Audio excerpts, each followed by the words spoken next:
அவருடைய கனவு தலைவா ஒரு வாரத்தில் நிறைய பேசுற கேப்டனை பத்தி முடிச்சுட்டு வந்துடுறேன். ஆனா இன்னைக்கு நீங்க பாத்தீங்கன்னா எம்ஆர்கே பன்னீர்செல்வம் அவர்கள் முழு நேரமாக என்ன யோசிக்கிறாங்கன்னா அவருடைய பையன் கதிரவன் எப்படி கடலூர் எம்பியா மாத்தலான்னு யோசிச்சுட்டு இருக்காங்க.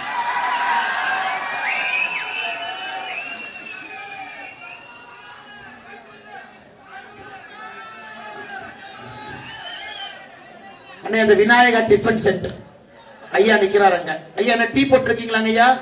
ஐயா டீயா போடுறீங்க? இட்லியாங்க ஐயா? ஐயா என்ன போடுறாரு? தோசை. அண்ணா என்ன போடுறீங்க? தோசையா? தோசை ஊத்துறாரு ஐயா. ஏன்னா ஐயாவோட கடைக்கு போய் நம்ம எல்லாம் சாப்பிடணும், நிறைய கூட்டம் இருக்கு, பசிக்கும். ஐயா இப்ப தோசை ஊத்த ஆரம்பிச்சிட்டார், ரெடியா வச்சிருக்காரு தோசை நமக்கு. அண்ணே அண்ணா எதற்காக நான் ஐயாவை உள்ள இருக்கிறேன்னா அந்த தோசை ஊத்துற ஐயாவுக்கு ஒரு தகுதி இருக்குண்ணே, ஒரு தகுதி இருக்கு.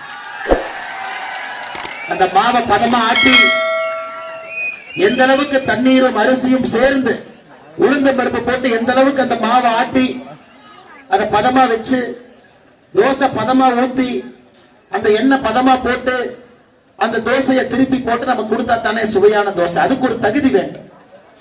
ஆனா உதயநிதி ஸ்டாலினுக்கும் மு.க. ஸ்டாலினுக்கும் என்ன தகுதி இருக்கிறது?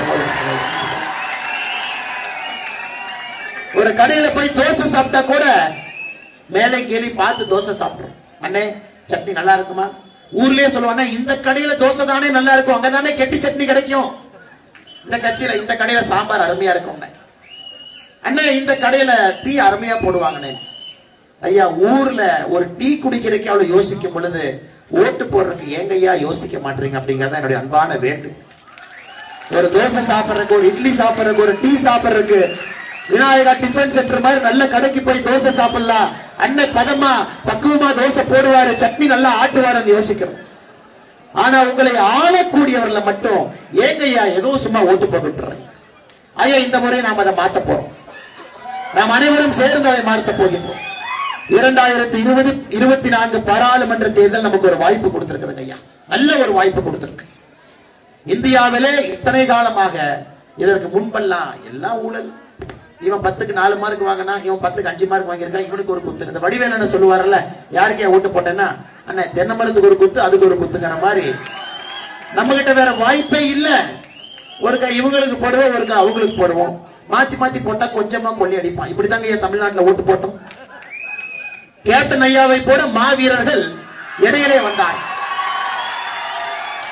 2006 விருதாச்சலத்துல ஒரு புதிய அரசியல் மாற்றத்தை, ஒரு பாதையை கொடுப்பேன் என்று சொல்லி 2 கட்சிகளுக்கு எதிராக ஒரு பெரிய யுத்தத்தை நடத்தி இன்னைக்கு அண்ணன் கேப்டன் ஐயாவோட ரசிகர் கீழ இருந்து கேட்கிறார், அண்ணன் பேசுங்க பேசுங்க. இன்னைக்கு அண்ணனுக்கு தெரியும், இன்னைக்கு அண்ணனுக்கு தெரியும் கேப்டன் ஐயா உயிரோடு இருக்கும் பொழுது இந்த கட்சிகள்லாம் கேப்டன் ஐயாவை சித்திரவதை பண்ணாங்க. அந்த பாலத்தை திருப்பி கேப்டன் ஐயா மண்டபத்து மேல ஏத்திரா பாலத்தை இருநா பாதி மண்டபத்தை, இது ஒரு கட்சி. கேப்டன் ஐயா எம்எல்ஏ தூக்குடா, இது இன்னொரு கட்சி. ஆனா கேப்டன் ஐயா இறந்த பிறகு 2 பேர் வந்து நடிக்கிறானுங்க பாத்தீங்களா?